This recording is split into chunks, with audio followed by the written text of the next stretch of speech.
Sastra channel நேயர்களுக்கு நமஸ்காரம். அனுதினம் ஆனந்தம் நிகழ்ச்சியில் உங்கள் அனைவரையும் சந்திப்பதில் மிக்க மகிழ்ச்சி.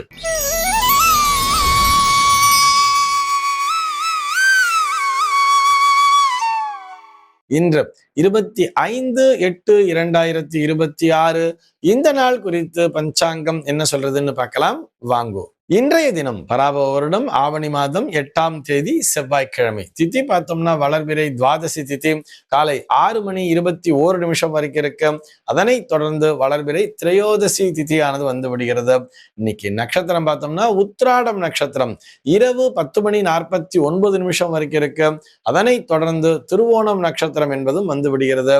இந்த நாள் முழுவதுமே ஒரு சித்தயோகம் கூடிய நாளாக அமைந்திருக்கிறது. இது போக பஞ்சாங்கத்திலே வரக்கூடிய யோகம் அப்படின்னு சொல்லி பார்த்தோம்னா இன்றைக்கு ஆயுஷ்மான் அப்படிங்கிற ஒரு நாம யோகம் காலையில 7:37 வரைக்கும் இருக்கு. அதனை தொடர்ந்து சௌபாகியம் என்கின்ற யோகமானது வந்து விடுகிறது. கரணம் பார்த்தோம்னா பாலவம் அப்படிங்கிற ஒரு கரணம் காலையில 6:21 வரைக்கும் இருக்கு. அதனை தொடர்ந்து கௌளவம் என்கின்ற கரணமானது வந்து விடுகிறது. இந்த நாளானது ஒரு மேல் நோக்கு நாளாக அமைந்திருக்கிறது. இன்னைக்கு என்ன ஸ்பெஷல் அப்படின்னு சொல்லி பார்த்தோம்னா இன்றைய தினம் பஞ்சாங்கத்திலே பிரதோஷம் அப்படிங்கிறத கொடுத்திருப்பார்.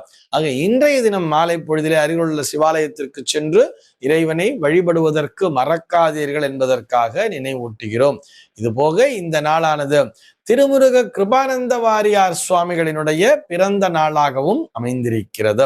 சென்னையை பொறுத்தவரை இன்றைய தினத்தினுடைய சூரிய உதயம் என்பது காலை 6 மணிக்கும் சூரிய அஸ்தமனம் என்பது மாலை 6:21 சம்பவிக்கிறது. இன்றைய தினத்தினுடைய நல்ல நேரம் சொல்லி பார்த்தோம்னா காலை 8 மணி முதல் 9 மணி வரையிலும் மாலை 5 மணி முதல் 6 மணி வரையிலும் நல்ல நேரமே. சென்னையை பொறுத்தவரை இன்றைய தினத்தினுடைய ராகு காலம் என்பது மதியம் 3:16 முதல் மாலை 4:48 வரையிலும், யமகண்டம் என்பது காலை 9:05 முதல் பகல் 10:38 வரையிலும், குளிகை காலம் என்பது மதியம் 12:11 முதல் 1:43 வரையிலும் சம்பவிக்கிறது. தினாந்தம் பார்த்தோம்னா இன்றைய தினம் இரவு 1:38 கொடுத்திருக்கா.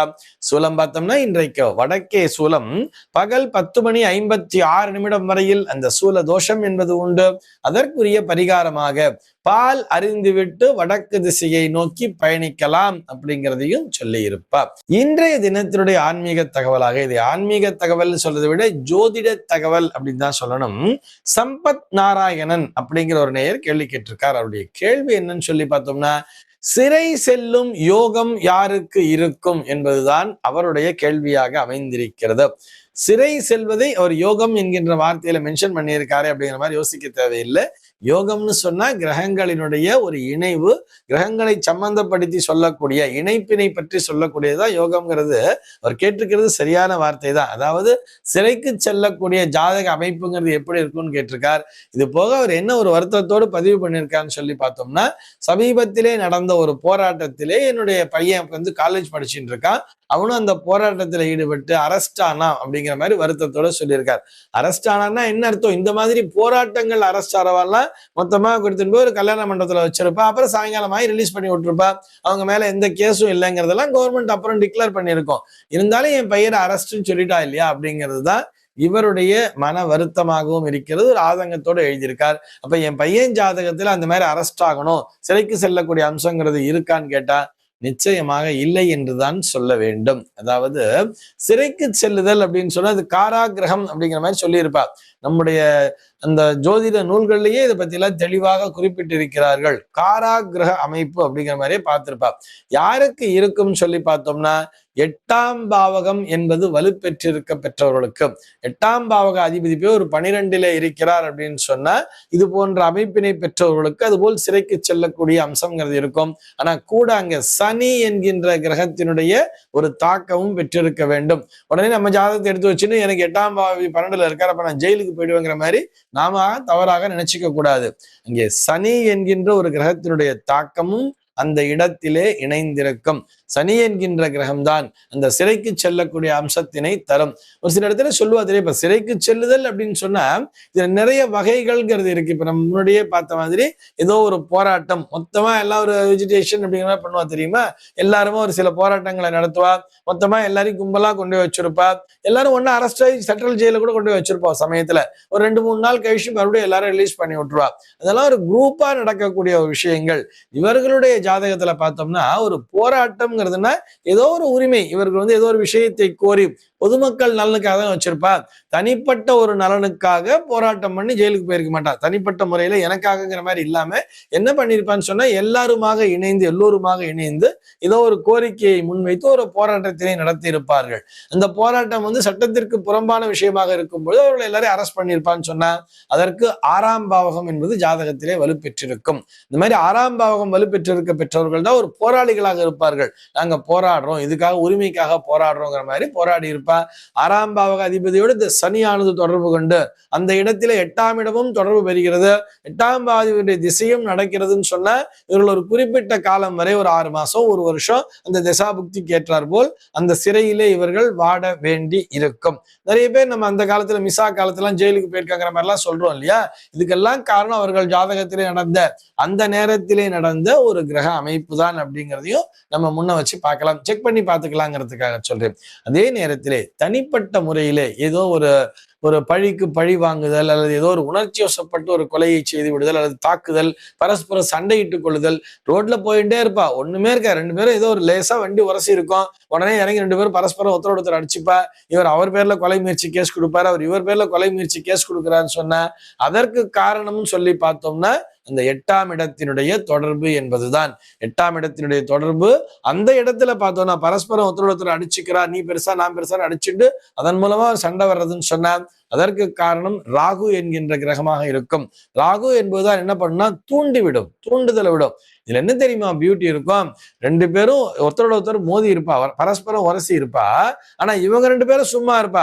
இதுல எவனோ இவனுடைய சொந்தக்காரன் ஒருத்தன் இருப்பான், அவன் இங்க பக்கம் வந்திருப்பான், அப்பதான் என் மச்சா மேல நீ மோதிட்டியான்னு சொல்லி அவன் இவனை போய் அடிப்பான், அவன் உடனே அவனுடைய சொந்தக்காரன் வந்திருப்பான், இவங்க 2 பேரும் அடிச்சுக்கிட்டு கடைசியில வண்டி மோதிக்கிட்டவனோ 2 பேரும் ஒன்னா போயிடுவான். ஆனா இவங்க 2 பேரும் 3வது மனுஷன் சண்டை போட்டுட்டு பாருங்க, இவர்கள் ஜெயிலுக்கு செல்லக்கூடிய அம்சம்ங்கிறது இருக்கும். நிறைய நம்ம பேப்பர்ல பார்க்கலாம், அவனுக்காக சப்போர்ட் வந்தவன் கடைசியில் அவன் ஜெயில உட்கார்ந்துட்டு இருப்பான், பாதிக்கப்பட்டவனாகவும் இருப்பான், விக்டிம்னு சொல்லுவோம். இந்த மாதிரி ஆறதுக்கு காரணம் ராகு என்கின்ற கிரகம் சேரும்.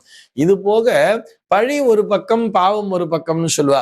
யாரோ அந்த வீட்டிலே திருடி இருப்பார்கள், அந்த பழியானது அந்த வீட்டு வேலைக்கார மேல விழுந்திருக்கும். வேலைக்காரனோ இல்ல யாரோ ஒருத்தர் அந்த நேரத்துல ஒரு சொந்தக்கார வீட்டுக்குள்ள போயிருப்பாரு, இவர் தான் அந்த நேரத்துக்கு வந்தாரு, எங்க வீட்டுல நகையை காணோம்னு சொல்லி அவர் மேல போய் கம்ப்ளைண்ட் பண்ணியிருப்பா. இந்த மாதிரி பழி ஒரு பக்கம் பாவம் ஒரு பக்கம் வருதுன்னு சொன்னா அங்கே அஷ்டமத்து சனி என்பது காரணமாக இருக்கும்.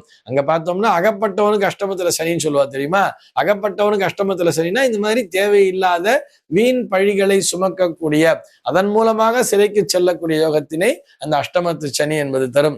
உடனே இன்னைக்கு ஜாதகத்தை எடுத்து சிம்ம ராசிக்கார எல்லாருக்கும் அஷ்டமத்துல சனி நடக்குது, அப்ப சிம்ம ராசிக்காரெல்லாம் ஜெயிலுக்கு போயிடுவாங்கிற மாதிரி நினைக்க கூடாது.